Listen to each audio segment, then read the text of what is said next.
Hey everybody, Nate Lee here, and I'm just walking around South Plains College. I went to school here, got my degree in bluegrass music, commercial music degree, and we've just been doing Camp Bluegrass this year, which I have been doing every year since I was 10. So I've been teaching this camp about 15 years or so, and boy, am I tired. I haven't had the time this week to make a full-on video, so I'm going to give you some quick tips and about rosin and show you where I went to school. So this is the Tom T. Hall.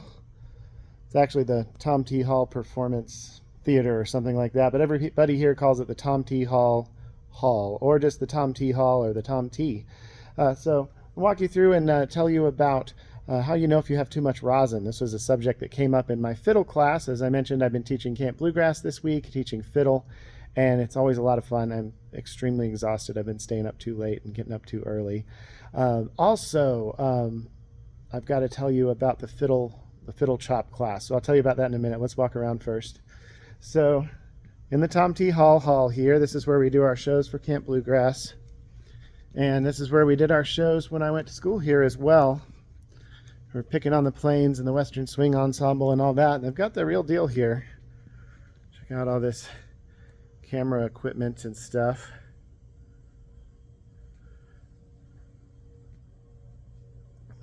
So it's a pretty cool place. I went here, I crammed 2 years into 4. It's a common thing for South Plains College students to do is stay. It's a 2-year degree. A lot of people don't even get the degree. I did, but people tend to stay and do lessons in ensembles and stuff like that and just until they get good. And that's what I did too. Let's just walk around a little bit more.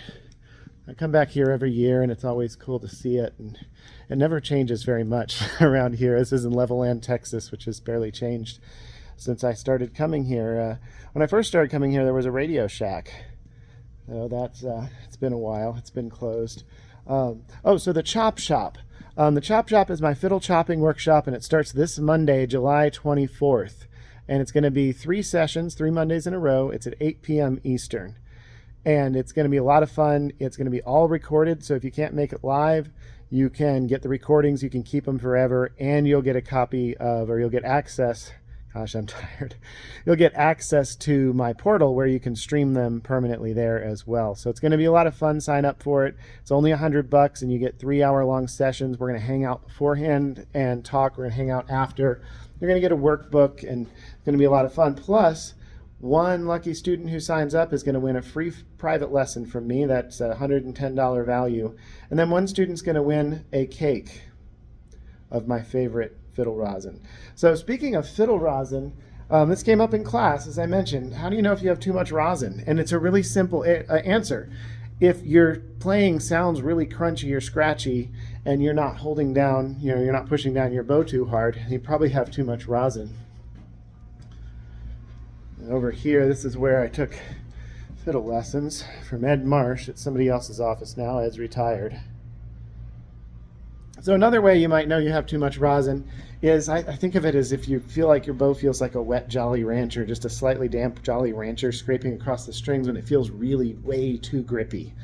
That's also a sign you have too much rosin. If you see it caking up really bad on your strings very quickly, you also probably have too much rosin. Clean that off the strings and then play some more and see if it cakes up quickly again. If it does, then what I actually do is I just keep playing till it goes away, but you could take a very clean cloth and wipe off a little bit of it. And then the last one is if it's making you sneeze. Then you might have too much rosin, or you might just be allergic to rosin. So here's where some of the, this is where all the electronics people did their classes. I never had any classes over here. And then this is the Waylon Jennings recording studio. Actually haven't been in here since I got here this year, but this is where students do all their recordings. There's actually 2 studios here now. And when I was a kid coming to Camp Bluegrass, this is where fiddle and mandolin classes often were. And people come here and they learn, they learn to be engineers and live, studio engineers and live sound engineers and stuff like that. And this studio, they call it the Waylon. It's named after Waylon Jennings. It's kind of dark in here. But this was built in, I believe, the 80s, and it's a really dead sounding room. I don't know if you can tell, but like it's not live at all. It doesn't have any echo, which was popular then. So I recorded a lot in here and taught a lot of camps in here, a lot of camp bluegrass classes in here and fiddle. Sure spent some time in this isolation booth there. Let's walk around a little bit more. There's not a whole lot more to see. There was a cut through here. Used to always take a shortcut through the teacher's lounge.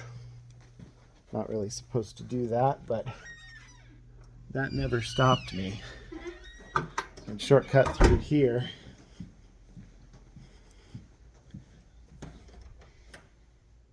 It smells weird. And then when I first started coming to Camp Bluegrass, this side of the building was all that was here. There's a whole new wing of it, but the bluegrass room used to be over here, and I bet it's locked. Oh, it's not. They've been teaching banjo in here.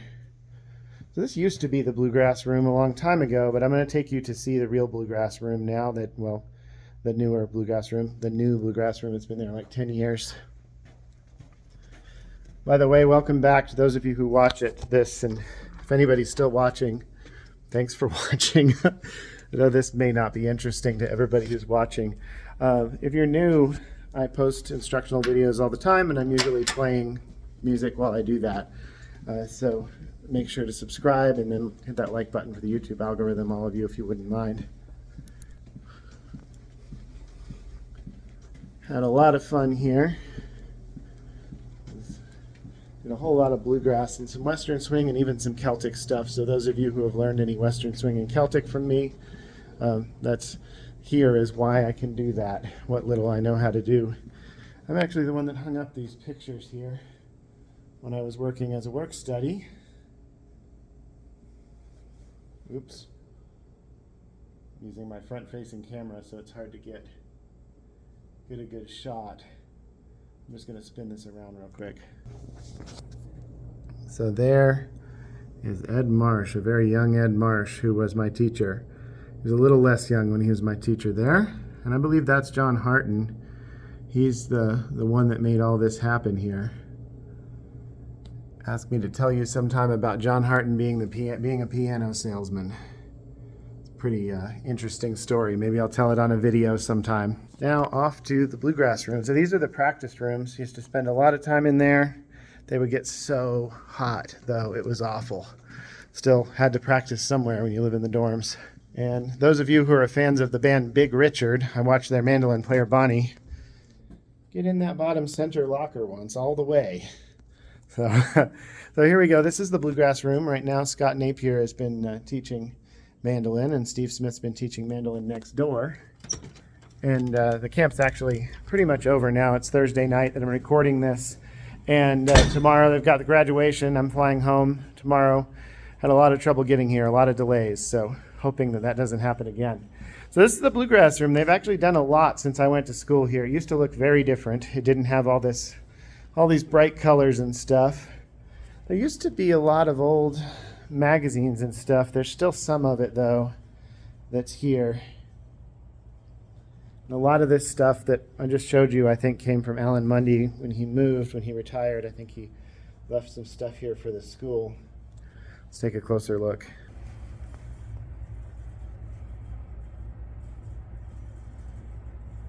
Bunch of flat pick magazines. There used to be a lot of Bluegrass Unlimited, really old Bluegrass Unlimited in here.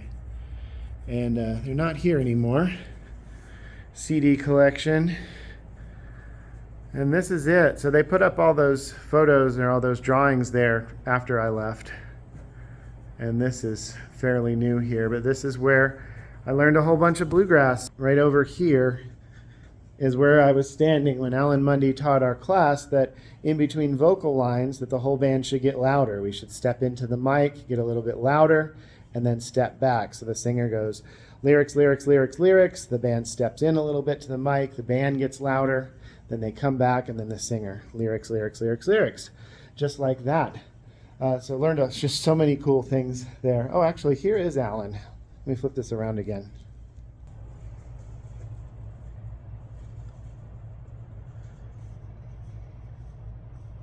Oh, and I want to know what this jazzgrass instruction is.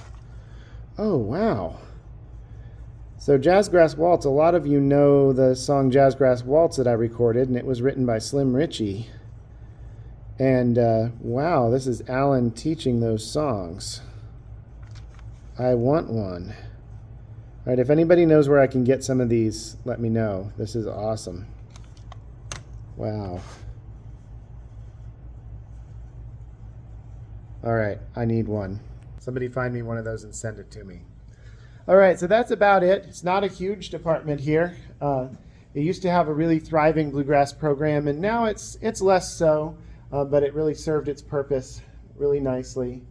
And now you can go to ETSU, and there's other places like that, Berklee School of Music and stuff. And here there is still something of a scene for other styles of music. But from what I've seen, the bluegrass here is pretty inactive, which is a bummer. But that's just the way things go sometimes. So that's South Plains College. It was a great place to go to school, and it's a great place to come and visit once a year here in Levelland, Texas. And this year, unfortunately, my favorite place to eat, the Taqueria Guadalajara, is closed for renovations. So I'm looking forward to next year when they are hopefully done renovating. And gosh, I'm so tired. When they're done renovating. There's one more thing I want to show you that I just remembered. There's a picture here of Joe Carr and Ellen Mundy. Let me flip this around again.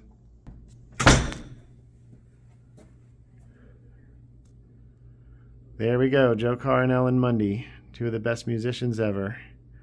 Joe was my teacher while we were here. Alan was too. But Joe was my mandolin teacher, and he was in this office right over there. And he's gone, but he was an absolute legend. And then Alan was my teacher over in here in this office right there. There we go. Well, I think that is all that there is to show you here. I think that really is it. So thanks everybody for watching. If you got this far in the video, wow, that's cool. If you're from SVC, let me know. Let me know down in the comments. And I'm looking forward to seeing some of you at the next camp I'm teaching, which is in, I think it's end of September or early October, something like that. It's Steve Smith's mandolin camp. I'll put the deets down below. And maybe I'll see some of you at Camp Bluegrass next year. All right, see you all. Don't forget to subscribe and hit that like button for the YouTube algorithm. All right, bye everybody.